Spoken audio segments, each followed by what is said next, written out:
del texto Sí, de San Juan, por el ahí. capítulo 19 que estamos estudiando.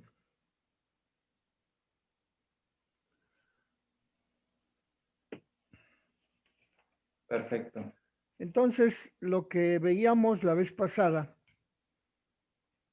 es el aspecto este del esquema de la revelación.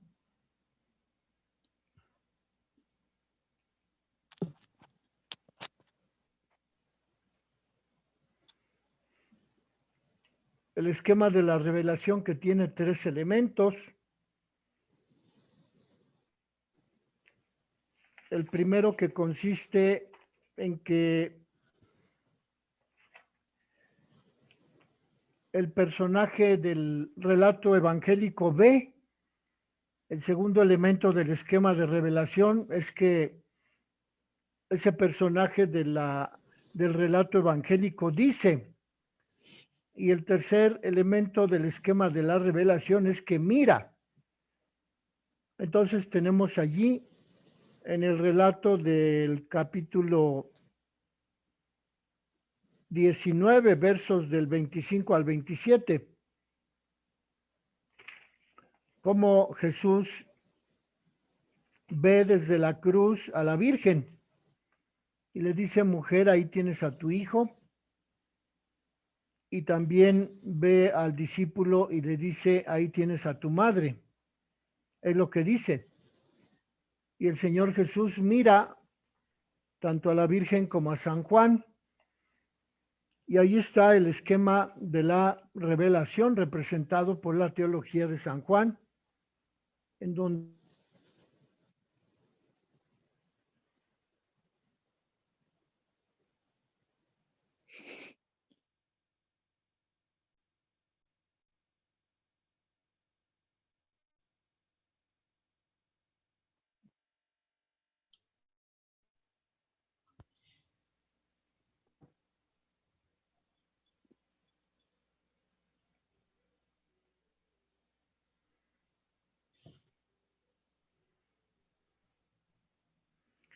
presenta esos tres aspectos y entonces lo que dice el relato está indicando un mensaje evangélico, un mensaje que está contenido en ese esquema de revelación y que no se dice en lo que se muestra en el párrafo. Por ejemplo, aquí vemos que Jesús mira a su madre y le dice, ahí tienes a tu hijo, y ve al discípulo Juan y le dice, ahí tienes a tu madre.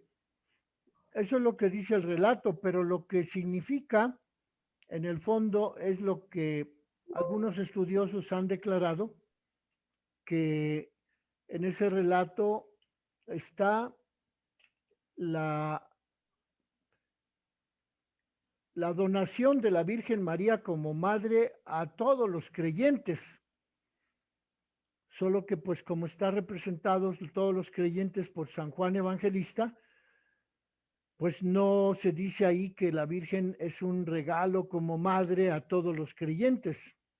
Entonces el mensaje escondido en ese esquema de revelación es la maternidad espiritual de la Virgen, porque como sabemos la maternidad divina consiste en que María concibió, engendró y dio a luz a su Hijo Jesucristo. En eso consiste la maternidad divina, porque Cristo es Dios. Pero en este esquema de revelación del capítulo 19 de San Juan, tenemos la revelación de que María es madre espiritual de todos los creyentes en Cristo, representados por San Juan Evangelista. Ese es el motivo del uso del esquema de revelación aquí en el capítulo 19 por el evangelista San Juan. Como ya veíamos que también ese esquema de revelación lo usa San Juan en el capítulo 2, de los versos del 1 al 12, en las bodas de Caná, cuando la Virgen mira a los discípulos, a los encargados, a los sirvientes de la boda y les dice, hagan lo que Él les diga. Y allí enseguida Jesús ve a los discípulos, a los encargados de la fiesta, a los sirvientes y hace ese milagro de la transformación del agua en vino.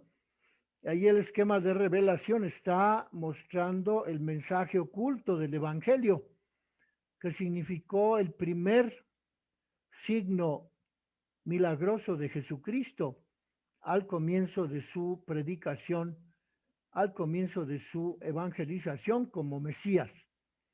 Vean pues que esos tres elementos de los esquemas de revelación que utiliza San Juan se pueden encontrar fácilmente tanto en el Evangelio, en el relato de las bodas de Caná, como en el relato del otorgamiento de María como madre a Juan Evangelista en el capítulo 19. Entonces vamos a ver en qué consiste este relato de la revelación, en qué consiste este mensaje oculto del capítulo 19. María aguanta el sufrimiento porque sabe que Dios va a seguir cumpliendo sus promesas. Y el sufrimiento no es inútil, es un sufrimiento maternal. La alegría de esta maternidad consiste en que se va a cumplir el plan divino.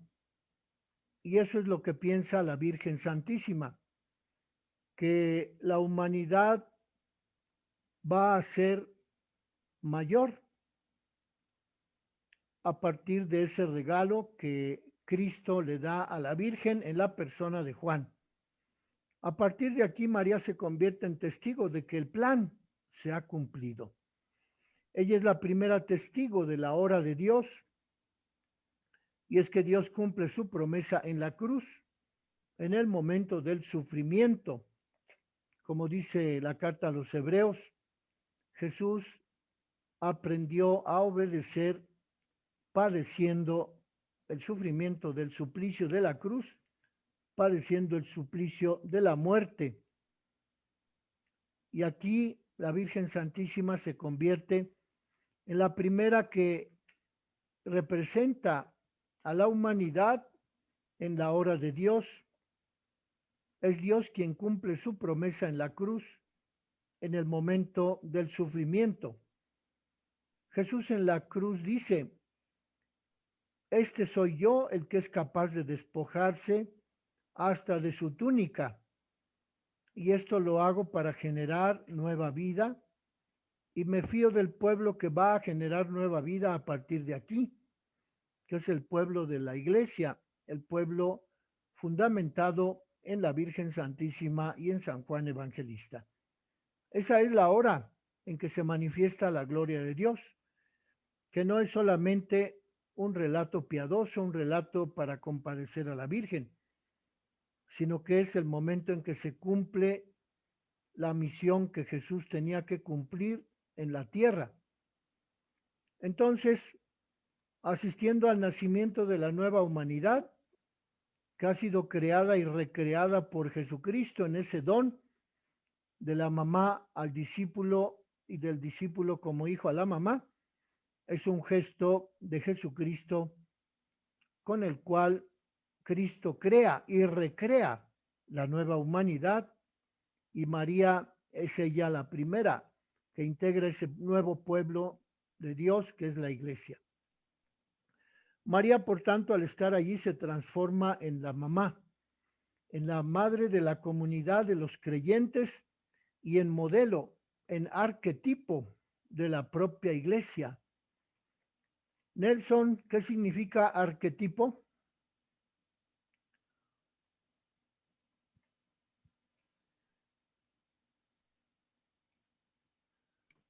Modelo originario. Modelo originario. Muy bien. O bien,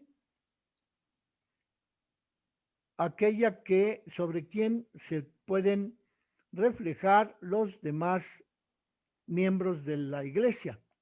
Es el tipo del creyente, es el arquetipo de los creyentes, es la mejor expresión de en qué manera los fieles podemos cumplir nuestra misión como miembros de la iglesia, y la Virgen es el modelo sobre el cual nosotros podemos realizar esa misión de ser miembros de la iglesia.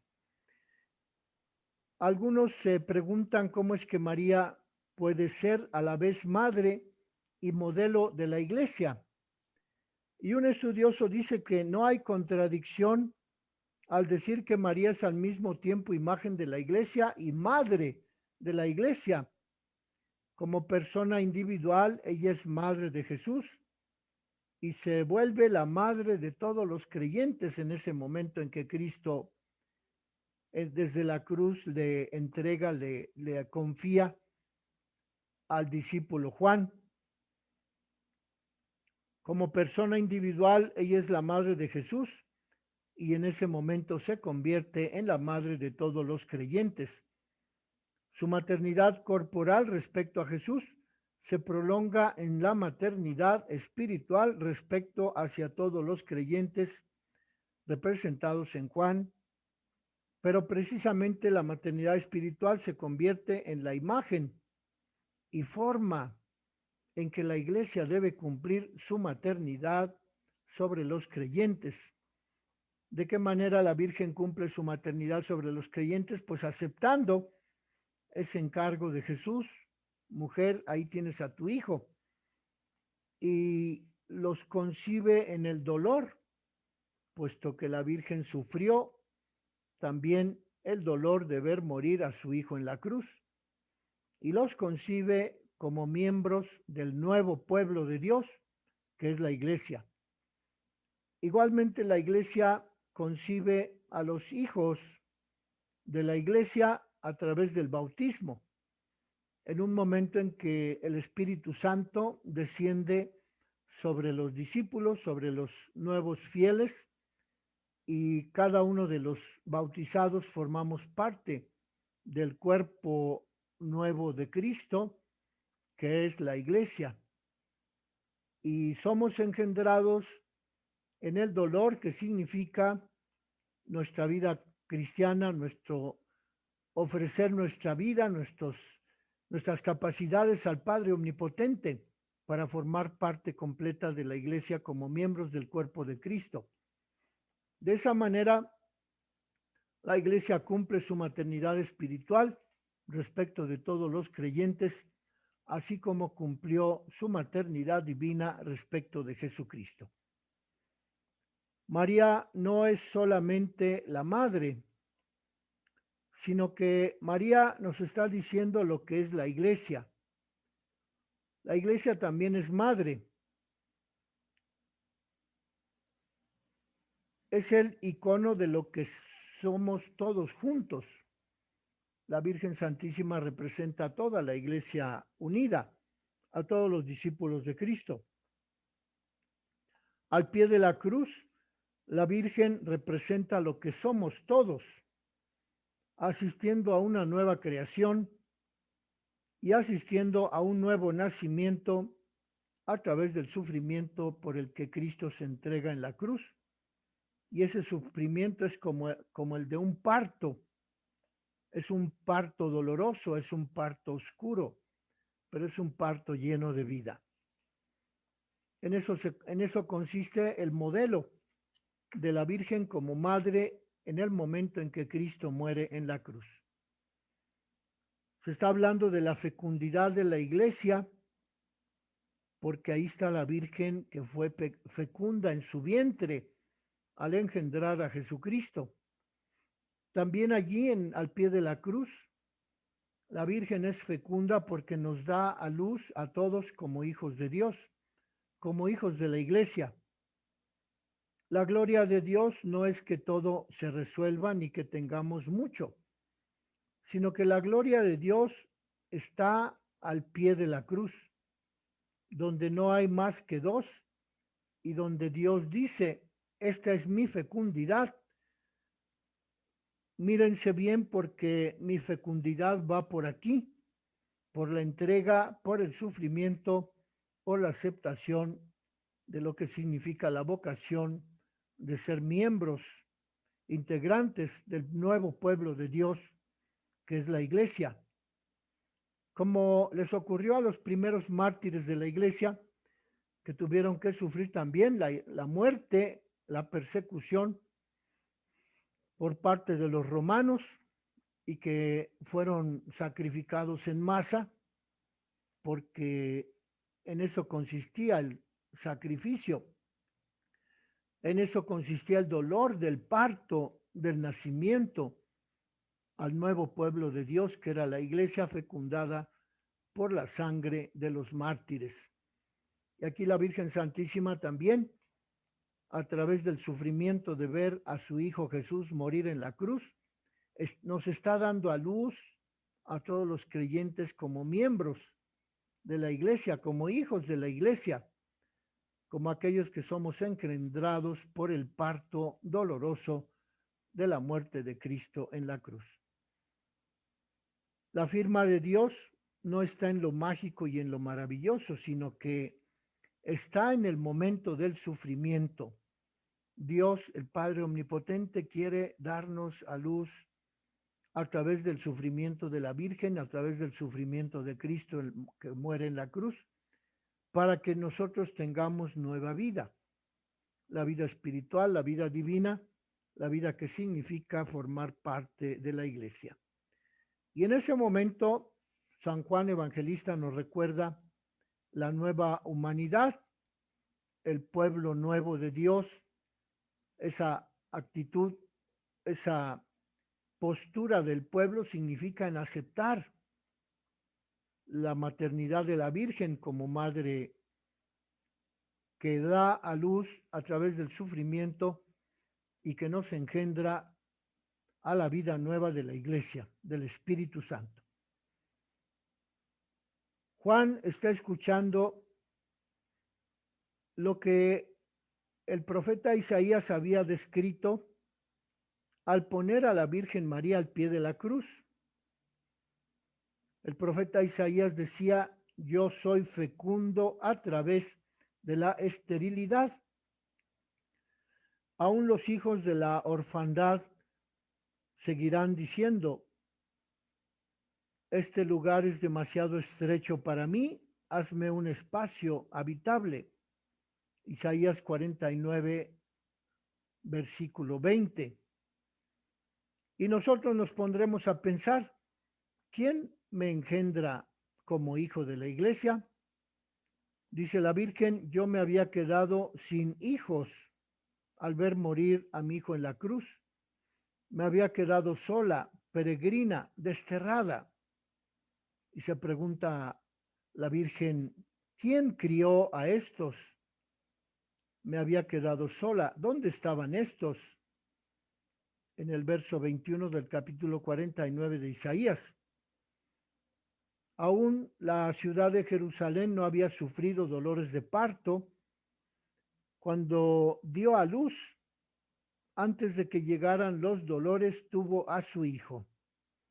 Así lo dice el profeta Isaías en el capítulo 66, versículo 7, que la Virgen nos dio a luz antes de que viniera el dolor más completo de la muerte de su hijo. Dice el profeta Isaías: ¿quién supo de algo semejante? ¿Quién vio alguna vez cosa semejante? ¿Puede concebirse un pueblo en un solo día? ¿Acaso una nación puede nacer de repente? Pues la ciudad de Jerusalén, la Sión del Antiguo Testamento, que protegía a sus hijos dentro de sus murallas, dio a luz a sus hijos antes de tener dolores, antes de que Cristo muriera en la cruz, puesto que Cristo está todavía vivo, cuando le dice a la Virgen: ahí tienes a tu hijo. El Señor tu Dios te dice en el profeta Isaías: yo que abro la matriz, ¿impediré que nazca el hijo? Yo que permito la concepción, ¿cerraré el vientre de la madre? Eso se lo pregunta Isaías en el capítulo 66, verso 9. Y ahí podemos aplicar esta reflexión del profeta Isaías al momento en que nace la iglesia a través del don que Cristo hace a la Virgen de su discípulo amado y a través de la recepción que el discípulo amado hace del don de la Virgen a través de las palabras de Jesús. Ya en el prólogo, San Juan había mencionado que los que nacen de Dios, en el verso 17 del capítulo 1, los que nacen de Dios nacen de lo alto, los que nacen de la cruz no nacen de la carne ni de la sangre, sino que nacen de lo alto. El nacimiento tiene su origen en la elevación del hombre sobre la cruz. La cruz es el momento del parto y a partir de ahora, a partir de ese parto, a partir del momento de la cruz, en el Evangelio de Juan, los discípulos comienzan a llamarse hermanos. Jesús no utiliza en el Evangelio de San Juan la palabra hermano, sino hasta después de que muere Jesús. Son hermanos porque han empezado una nueva creación, porque hay un nuevo pueblo, porque hay una nueva relación entre los discípulos de Jesús. Al discípulo amado se le llama el hermano de Jesús. Jesús es el hermano de un pueblo de hijos engendrados por el sufrimiento de la muerte de cruz en la cruz y por la presencia de la Virgen, que es la que nos da a luz como miembros de la iglesia, porque ella asume su vocación de ser la representante de los hijos de Dios. Juan lo tiene claro, aquí ha nacido algo nuevo, ha nacido una humanidad nueva. María es testigo de esa nueva humanidad. María es la que recoge la antigua historia de Sión, en la que la ciudad de Jerusalén, asentada sobre la montaña de Sión, es la imagen de todo lo que va a venir después. Con María y con el discípulo es donde estábamos todos, ya en el comienzo, ya desde que Cristo cumplió su misión de Mesías, desde el momento en que la Virgen acepta a Juan como hijo y nosotros, representados por Juan, aceptamos a la Virgen como madre. Y continúa diciendo el Evangelio, desde aquella hora el discípulo recibió a María en su casa. Es decir, que la expresión desde aquella hora, en la hora de la revelación, es la hora en que el discípulo se convierte en miembro del pueblo de Dios, puesto que recibe a la Virgen en su casa y forman la nueva Jerusalén, la nueva Sión, el nuevo pueblo de Dios. Desde aquella hora Dios ha dicho todo lo que tenía que decir. Hay un antes y un después. Antes de la hora y después de la hora.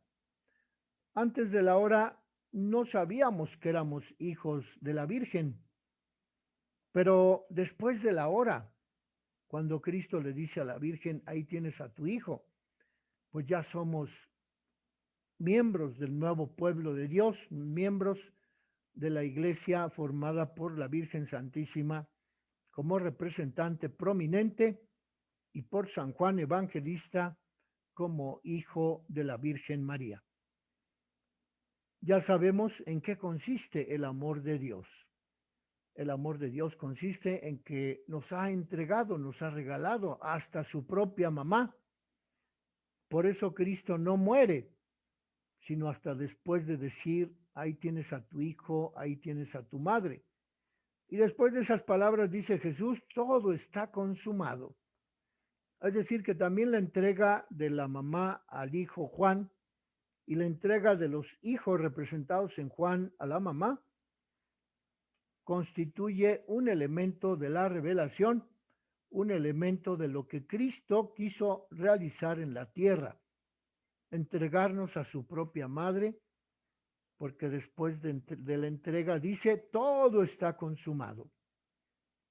Y entonces sí, Cristo puede morir porque ya ha realizado la entrega de la Virgen al discípulo y con ella el surgimiento de la nueva humanidad en la iglesia, en la Virgen, en la persona de San Juan.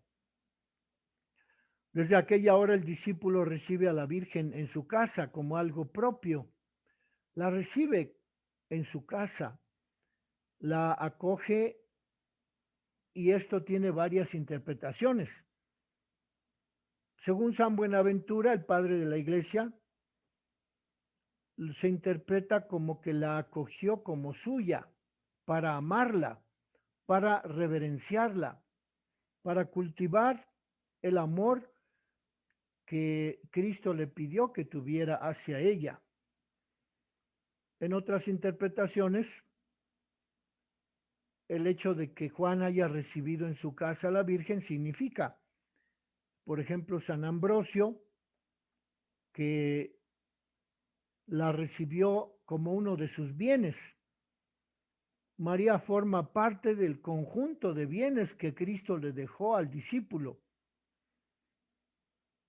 San Buenaventura decía que la recibe como algo suyo, como un compromiso, pero San Ambrosio dice que es uno de los bienes que recibe el discípulo entre todos los bienes que le dejó el Señor Jesucristo. María entra en lo que el Maestro ha dado al discípulo. María entra como un regalo, como madre a Juan. Dentro de estos bienes que Jesús le da al discípulo está la mamá y la figura de la maternidad. Es decir, ahí encontramos también una llamada a que el discípulo reciba a María como herencia recibida de Jesús. Todo lo que recibimos de Jesús, todo entra en comunión con Jesús. Todo lo que recibimos está con lo que a Jesús le importa. Y la figura de la mamá es algo que a Jesús le importa, que recibamos en esa representación de Juan, porque si Juan acogió a Jesús como maestro, también Juan acoge a todos los que entran en relación con Jesucristo, los demás discípulos. Y así también Juan recibe la fecundidad de la iglesia entre los miembros, entre los dones que le regaló Jesús a San Juan. También Juan recibe lo que María significa. Juan la acogió en su vida, en su corazón, es decir, la recibe como algo propio, como madre propia, ya que también la Virgen considera a Juan como hijo suyo. Y así como Jesucristo es hijo de la Virgen, también San Juan, a partir de ese momento en que Jesús le entrega la Virgen a Juan, también Juan es hijo de la Virgen y por tanto también es hermano de Jesús. En eso consiste la hora de Jesús, en que María de repente no está sola. Parecía que al morir su hijo se quedaría sola, pero desde la cruz recibe la compañía del nuevo hijo, de la nueva humanidad, que significa San Juan. Y con San Juan todos los demás apóstoles, como San Pedro, que cooperan en la revelación de Dios, cooperan y nos dicen la función que debemos descubrir y San Pedro nos dice de qué manera debemos comprender el papel de la Virgen Santísima, el papel de Jesucristo en medio de la humanidad. ¿Dónde están las cruces por las cuales Dios firma ese regalo de Cristo al discípulo Juan? La firma de Dios está en que nos otorga la figura maternal, que es madre de todos los creyentes. La maternidad que recibe a todos los discípulos es seguir dando a luz a los hijos de Dios a través del bautismo.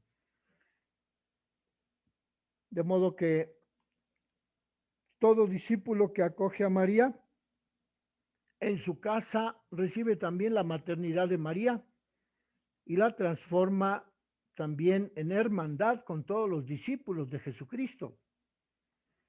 Porque aquel que acoge a la madre también acoge al hermano Jesucristo, al hermano redimido por Cristo a través del sufrimiento en la cruz. Es la hora, pues, en que el vino que fue una señal del amor de Dios en las bodas de Caná, ahora se transforma en el vino derramado por la sangre del costado de Cristo. Ahora hay un vino nuevo que es para todos a través de la Eucaristía, representada por la sangre derramada por el costado de Cristo. Y María pide que seamos también nosotros miembros de ese cuerpo de Cristo, que seamos también nosotros hijos de la Virgen María y que seamos madres también al engendrar en el corazón de los demás la figura de la Virgen, la figura de Cristo, porque como dice Cristo en el Evangelio de hoy, ¿quiénes son mi madre y mis hermanos?